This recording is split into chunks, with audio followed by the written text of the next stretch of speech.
I'm Carol Tonsing, and this is my 20th year teaching, 15th year at Nordonia, and I teach 12th grade, and I'm the English department chairperson.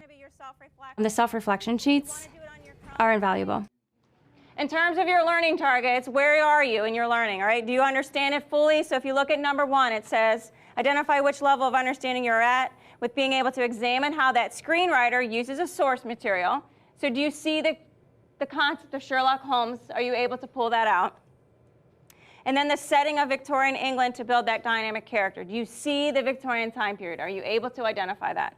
So the reflection period is the best because it lets you go back to see if like you were actually learning, you know? Like did you actually pay attention to what was going on? That's kind of your time to look at it and say, I think I got this, or maybe I need help on this because I don't understand it. So I usually take that time to do that.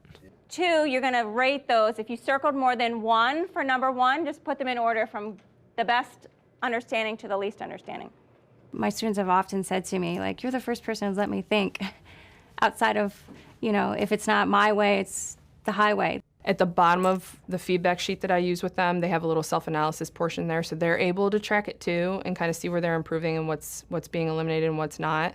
Today was all about talking about where they came from and where they've grown to, and you know they're even picking themselves apart now, you know, which is awesome. You know, take ownership of your own learning and know what you're doing, and that's what it's all about for us. You know, we don't want to like come to school and be like, man, I got to do this for a reason I don't even know.